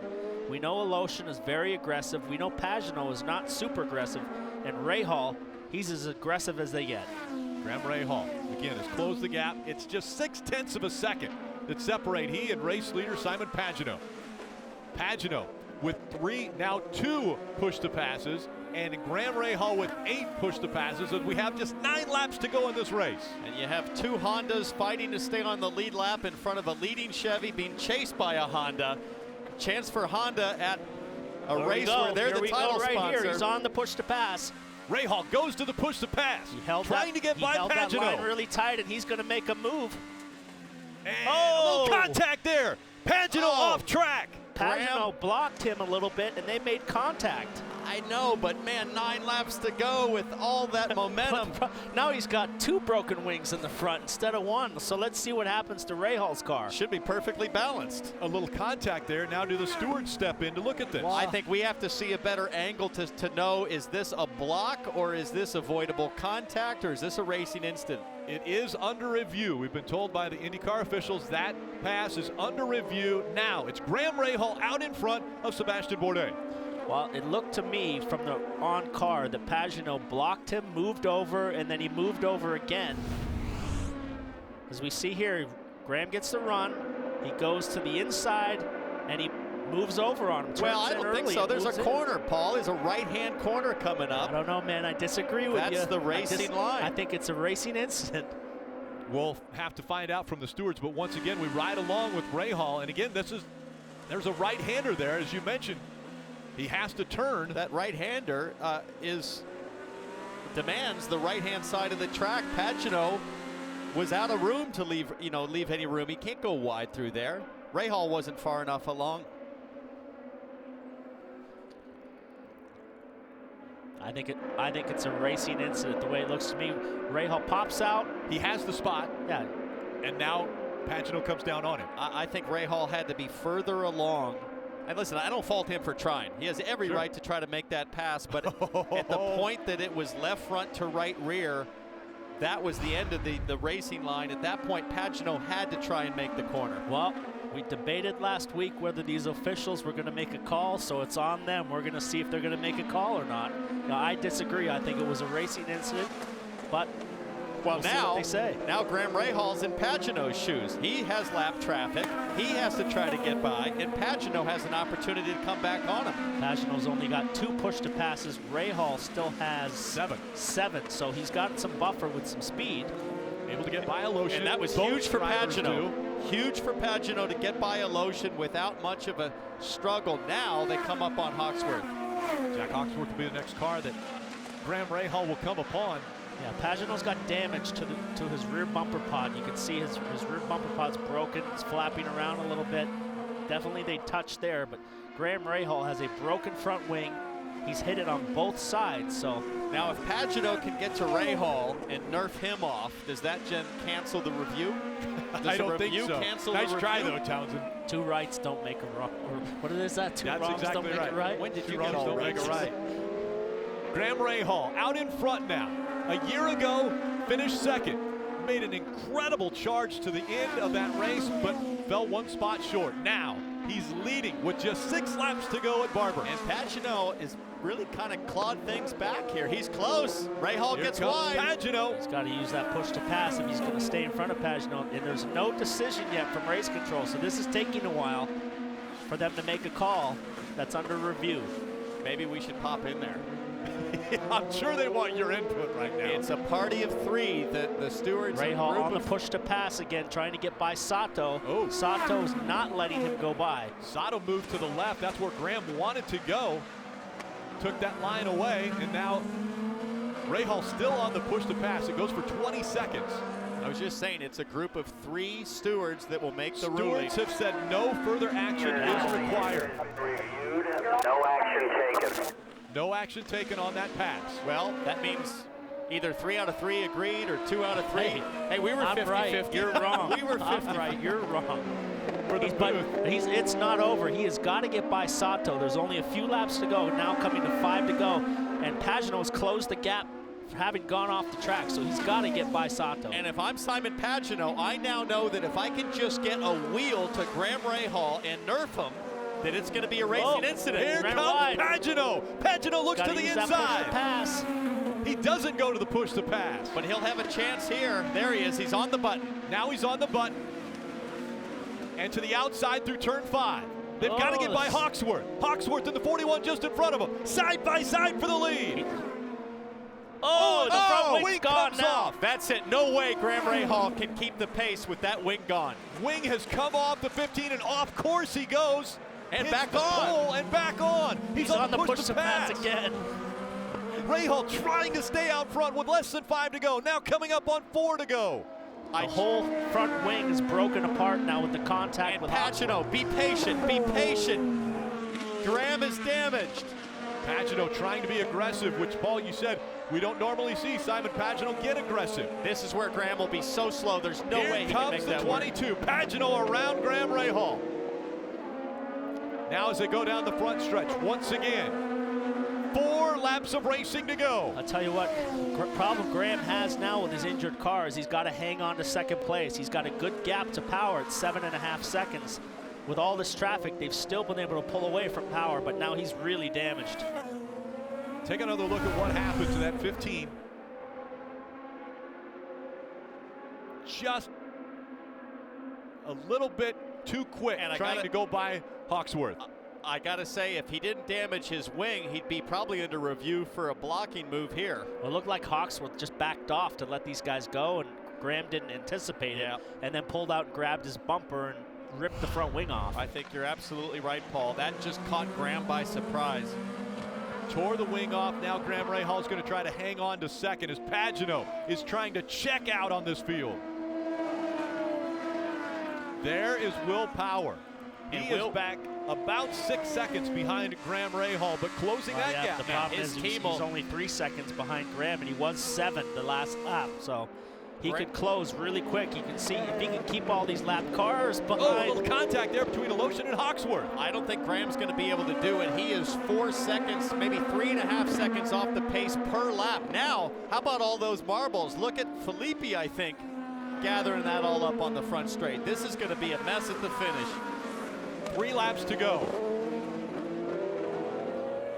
Graham Rahal. You know, we've been talking about earlier the blisters on the tires. You lose the front wing, you're going to be sliding the front tires more. The wing is flapping. There might be a point when the series says you might have to come and pit. He has to remember to use the push to passes. Don't let the damage distract you from taking advantage of the horsepower you still have. Wings all over the track. It was his, and there he was avoiding. He's on the button, so he's doing the right thing here. Burn up the horsepower, try and hold on to a podium finish. Right now has second. Will Power in third. But So again, Will Power he's back virtually about now 3 seconds has behind. no front wing. He's got no outside flap. The inside flap, the left and right, both of them are broken. So he's virtually has no front wing on the car. You drove half your career like that. You're an expert. I don't think I ever finished on the podium with no front wing. We're about to see if Graham Rahal can do just that. 2 laps to go. Simon Pagenaud out in front. He now has almost an 8-second lead. After the damage to Graham Rahal's front wing, Rahal is falling back. Will Power is closing the gap still. Just about 2 seconds separate the two. I tell you what, the job that Graham Rahal is doing to hold off these other cars. Yeah. Look at Newgarden is now in the frame all over the back of Power, so he's closed the gap. But the job that Rahal's doing just to stay on track, I can't tell you guys how hard this is to do. Well, and you have to feel for Graham. I mean, that contact was absolutely just a surprise. One driver trying to be courteous, and Graham just didn't know it was coming. And it's a mess on the racetrack, guys, between the debris and then all of the clag that's built up offline. Less than 2 laps remain from Barber Motorsports Park for Simon Pagenaud. Trying to put together one of the best starts to a season since Sebastian Bourdais won 4 straight to open the 2006 Champ Car season. Rahal running 1 minute 14 laps to Pagenaud 1:10. So Pagenaud now completely in the clear. So is Bourdais. I think this is going to be a wild final lap. Graham Rahal hanging on as Newgarden and Power are right there now with the lead group. 21 of Joseph Newgarden was able to get by Will Power. And so now it's Newgarden that's going to close the gap on Rahal to see if he can take second away. Just a perfect flip-flop from last year. It was Rahal on the charge. Newgarden holding him off. Now Newgarden has a chance to come back. What a great battle here for the final 2 spots on the podium. Graham Rahal trying to hang on for second. Joseph Newgarden, after winning last year, has moved up to third. Will Power back to fourth. And one of the things that's helped Graham, he's been using the push to pass as Pagenaud is on cruise control. What a run for the 22 of Simon Pagenaud. It looked as though he wasn't going to be able to hold off Graham Rahal, but then after the damage, Simon Pagenaud checked out on the field. Pagenaud coming out of 15. He'll see the checkered flag for his 6th career win. What a run for Simon Pagenaud. Now the battle for the podium. Graham Rahal out of 15. He's going to be able to hang on. What a run he has made without a front wing. Rahal will hold on for second. Newgarden will end up third. That is mighty impressive for Graham Rahal to hang on to that car. And when the sun shines on you like Pagenaud, it looked like it was all over for him when Rahal touched him and he went in the gravel. And how about Montoya from dead last to finish top 5 in a race with no yellows? Again, amazing. The only time we saw a yellow was before the green flag even came out to start the race. And Pagenaud now on a roll. Momentum. We always mention it. When you talk about racing, a guy can get the momentum going. And sure enough, Simon Pagenaud has done just that. You can hear his girlfriend say emotionally they can't call that cheating. I don't think anybody accused Pagenaud really of cheating, but great drive. An amazing run. You're watching NBCSN's coverage of IndyCar, brought to you by Pengrade Motor Oil. Make the grade. And by Polaris Slingshot. Feel the rush of the road with the Polaris Slingshot. Pure driving freedom. A familiar sight, the 22 of Simon Pagenaud in victory circle. Let's go there now with Marty Snyder. Everybody questioned Simon Pagenaud for about a year when that first win for Team Penske would come. Well, now he's won 2 in a row for the captain. A lot to celebrate for Simon Pagenaud of late. And we certainly want to get his opinion on that late race contact with Graham Rahal and an impressive final few laps for he and Graham. All right, Simon, your initial thought when Graham made contact with you, were you thinking in that moment, it's over? No, I had a really fast car. It just with traffic, it was all about you know, making sure I could keep Graham behind. But I need to see the replay. I'm not sure. I thought There's a replay for you. There you go. You guys are on it. You know, I don't know. It's pretty. You know, that's not a corner you can pass. So, anyways, I won the race, so I won't say anything. But you did come back and you make the pass right here. Yeah, I guess Graham damaged his front wing there. I didn't know he did, so I just took my chance. As soon as he saw he was struggling, I just took my chance, and then I just ran away. You told me earlier it's flowing better than it ever has. Is this the best time of your career right now, Simon? Yeah, absolutely. I'm driving my best, having a fantastic time with the whole team. You know, Verizon's such a big supporter of us, and I'm so proud to represent them, and you know, they're doing such a great job for the series. It's great to have people like that behind us, so thanks to them, thanks to everybody. You know, that PPG car, man, second time in a row we're in victory lane, and I tell you what, it's so hard to get victory lane in IndyCar that just delighted. It's been a great week for you. I'm going to bring in your mom and Haley, your girlfriend, but to have your mom here, to have Sylvie here to celebrate this win with you, I know, what does that mean? It's cool. It was a birthday on April 1st. You know, that's kind of a funny birthday, but I'm happy for her. My dad saw an Indy Grand Prix win, so there you go. Now my mom. I've got to tell you, she was a little nervous at the end of the race. She was biting her fingernails. Well, we were all nervous for sure, but she's good. Look, there's still some nails left. Still some nails left for Mom Sylvie, but a lot to celebrate for Simon Pagenaud and the entire family. Katie? You can see the disappointment in Graham Rahal's face as he stands here on pit lane. Graham, what happened in those closing laps? Yeah, I mean, just, you know, trying to get through traffic there. And, you know, Hawksworth went to the, well, this one, it's a nice block. So you can see he just completely turns in, and you know, that's fine. I mean, to me, it's a racing incident. He obviously came right back on, was right behind us. You know, if he's going to drive like that, that's fine. I mean, I gave him room on the outside there. Could have pushed him off. I just, Hawksworth was on the outside of 5, and so I thought he was going to stay out, and then he came across, and I just caught me out. And, you know. Do you think Jack lifted there? Yeah, no, he did. He was going to let us by. It was just the direction in which he was. And Simon was very good in turn 2 and 3. So I knew I had to get a good run out of 5. I was better than them in 5, but, you know, all in all, our front flap, the right front flap broke on lap 40 or something. So we were doing the whole race without the front wing as it should have been. So it was a tough battle, you know, to stay with those guys in the first place. And so ultimately, proud of these MyJack boys. They keep working hard, and, you know, here we are. It's a great result for us. We should have won today. There's no doubt we were better than him. What message does this send to Honda? Well, it's no message to Honda. You know, we still have to, you know, they did a good job, but we all have to continue to improve. They've done a heck of a job putting us in this position. We can race with these guys.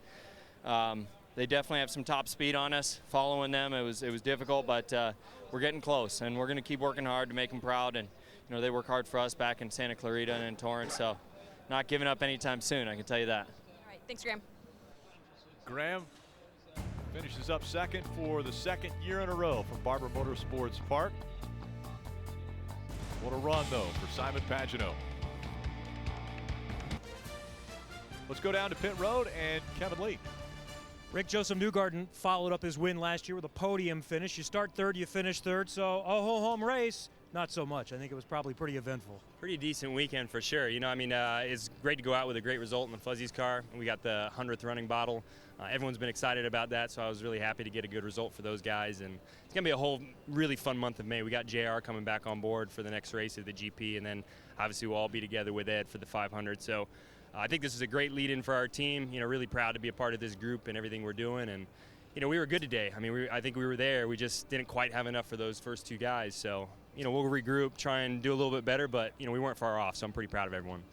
You got by Will Power at the end, too. That's something to say. You did that last year here, too. Yeah, I got him a couple times. You know, I think I got his card right now, so it's going to be fun racing him all year. And, you know, I can't believe he let me do that twice to him. I got him in the beginning. I thought he'd learn better, and then it got tighter on the second one. But I was able to get him again. So, you know, it was fun at least getting some racing in today. I can't believe we went, you know, no yellows. I don't know what's going on. Everyone's just keeping their heads cool for some reason. So, yeah, a little bit of racing, but, you know, obviously we would like to be a little higher up in the first position. I know you guys work on your fitness. How challenging is it to go an entire race without a yellow? I mean, it's tough. You know, we work really hard on it. You know, a lot of guys, I think, try to brush off how much we train for these type of events. You know, I'm in the gym pretty much every day with Ed, you know, doing what we can to get as fit as possible. So we prepare for this. It was tough. I mean, I felt like I was just leaning more and more into the seat on the right-handers as the race went on, and my left shoulder hurts a little bit now. But, you know, they're tough race cars. I mean, they're physical, they're fast, they pull a lot of G's. So you got to prepare for it, but like I said, we do as much as we can to be ready for these type of days. Good show for Joseph Newgarden. Best finish of the season. Third here today, Marty. Kevin, a long day for Scott Dixon, and it really started turn 5, lap 2, and I know that was a frustrating one. Did that completely catch you off guard when Bourdais got into you? Yeah, I thought so. Like pretty much from that point in the corner, I thought we were clear, but obviously not. But you know, it's not what you want to happen, especially when you have a race that goes from green to checker again. And obviously we tried to do some stuff and mix the strategy up. But it's hard when you're at the back at that point. Everybody's trying to do crazy stuff already, and you just really don't have a shot to get something you know, down. But huge credit to the Coke team today and everybody on Team Target.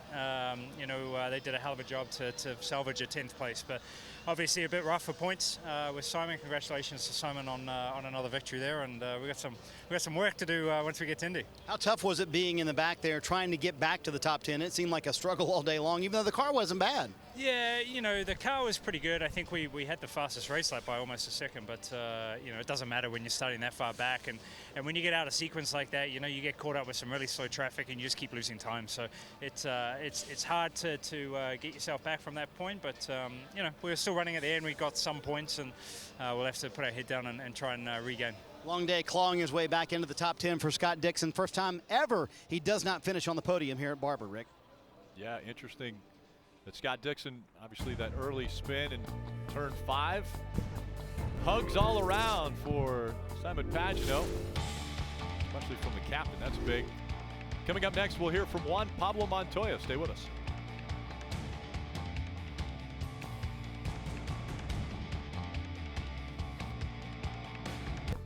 Welcome back to Barber. Let's go to the guy who passed the most cars. That has to be Juan Pablo Montoya. Robin's with it. Oh. All right, the story of the race, the man that started last, 21st to 5th. You said you had fun out there today, brother. I did. Our Verizon Chevy was really good all day. I knew we had a good car. Just in qualifying, as I told you, the tires just never come in, and it's hard with this deal. You get a run, and if it doesn't work, you're out of it. And it's just a tough break, but the guys worked really hard. We worked really hard this morning, made some good changes, and car had a ton of speed today. Did you have trouble with tires? A lot of guys blistered tires, or was it? A little bit, but you got to manage them. So about tire management. It was fun because I liked that because the reds were a lot faster, but you could burn them off. So it was a tough balance. You wanted the speed out of after a pit stop, but you wanted the speed at the end of the run. Was this more fun than 4 hours at Talladega? Oh yeah, this place. I'm telling you, I had a lot of fun. We passed a lot of people. I know it was crazy all green out there again, but I think we put a hell of a show for everybody. Tons of passing, a lot of aggression. I like that. All right, the 40-year-old man drove like he was 22 again. I feel 22. Yeah, he looks like it, Robin. He feels like it. He looks like it on the racetrack. James Hinchcliffe has dealt with that young man, Juan Pablo Montoya. Today, you're running around him much of the race. You finished right behind him in 6th. What kind of things were you dealing with today? I was shocked to even see him there after that first round of pit stops. Kudos to him. Must have been a hell of a first stint for him. We were dealing with a little bit of everything, man. We had a really good car. We had good pace, but I think we missed the setup a little bit on in terms of taking care of the tires. We really fell off a cliff with about 5-4 to go in a stint, and that sort of handcuffed us a bit. We had to pit early, a lap or two early a couple times. Yeah, when Montoya went by, he didn't feel like giving me all the room I needed, but that's fine. That's good hard racing. My tires were done. There was not a whole lot I could do to get out of his way at that point. But lots of places, the 2 Penske's there, got Elio back in the stops, and we had good tires at the end. We're working on the car in the pit stops. Had pace for Montoya, but we had to save fuel at the end there, unfortunately. So all in all, second decent finish in a row. We'll take a top 6 and carry this momentum into the month of May. And I know it's tough for you guys. We talked about tire degradation so much, but it makes it really entertaining for us when you see these different life cycles of the tires. That's what it's all about. Firestone do such a good job giving us a tire that's good and fast, but then falls off just the right amount at just the right time. And it's a huge challenge for the engineers and the drivers to find a setup and a driving style that's going to take care of these things. And it does. It mixes up the racing a little bit. It makes it good, makes it fun, and puts on a good show for the fans, which I think we all like. And it's good to see a Honda up there on the podium. Congrats again to Simon on another win. That's pretty big for him, and hopefully it's our turn soon. Thanks, Hinch. 6th place finish for him today, Marty. Elio Castroneves starts 7th. He winds up finishing 7th today. And you were the ones who had issues with the right front tire blistering. How difficult did that make the day? Well, we not only had a blister, but we also had a quartz. It was in fact, one of the laps that we had, we lost about 3 seconds because I was about to crash 3 times. And it was a shame because we had a top 5 car, not more than that. In the beginning of the race, it was we're talking about like playing chess. You have to go fast, but you have to take care of the tires. You have to go fast, but you have to save fuel. It was one, and you have to go fast when the tires are good, and then go when the tires are bad. It was like, wow, it was very, very difficult. You got to be thinking a lot, and I'm terrible with that. Thank God I had the best guys, which was Roger. But AAA car was running really smooth, except those blister and those quartz. But 7, that's what we got. And I know what's next, the month of May. So you're excited. I know you're excited about that. He's very excited about that. Going for his 4th Indy 500 win. That's one man who cannot wait to get to Indianapolis, Rick. Always a smile also on Elio's face. We do take a look at the month of May. Very busy, and it's going to be busy for you, Townsend. You'll be running in the Indy 500, the 100th running of the Indianapolis 500. And like I mentioned, a very busy month of May. Also on NBCSN, it's busy because Carb Day on May 27th, the Freedom 100, NASCAR America special. What a special weekend it is, obviously. And then the Indianapolis 500 Parade. That's all on NBCSN. The 100th running of the Indianapolis 500 right at the end of May. Simon Pagenaud goes 2 for 2 now as far as winning on road courses. Graham Rahal also finishing 2nd for the 2nd straight year. 2 years in a row for Graham. He puts on the show of the weekend. Both years passing cars, like you said, like a ninja slicing up through the field. So awesome day for Juan Pablo. The same. Dixon, like you said, hard on the points. For the rest of these guys, look out. Simon Pagenaud is trying to check out of this championship. Everybody's going to be looking to lock horns and slow down that championship run. He's done a great job. The rookies back there, Alexander Rossi was the top finishing rookie on the lead lap. We mentioned the points after 4 races, so 4th of the way through the season, and Simon Pagenaud has really almost been flawless.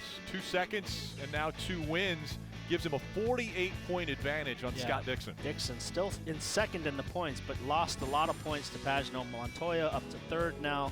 Graham Rahal now steadily moving up with this solid finish today, up 3 positions in the points. And how about Newgarden at a track where he won last year to have another great result, another podium. He jumps up 4 spots as a 1-car team along with Graham Rahal, taking it to the big boys. And just in front of Newgarden in the points is Will Power, who missed the first race and still has made his way up into the top 10 in points. And there's the podium. That's a nice toss. And it's a nice one here at Barber Motorsports Park. The 3 up top, Pagenaud, Rahal, and Newgarden will all be celebrating throughout the night, and they have a little bit of a break before they get underway with the month of May, which will be a very busy month for them as they hoist the trophies. Coming up next on NBCSN, Game 6 between the Florida Panthers and the New York Islanders in the Stanley Cup playoffs. More than likely it'll go overtime. Be sure to join us Friday, May 27th at 11 a.m. Eastern for all the fun of Card Day from Indianapolis Motor Speedway. For more information on the Verizon IndyCar Series, log on to NBCSports.com. Congratulations, Simon Pagenaud, back-to-back wins in the IndyCar Series.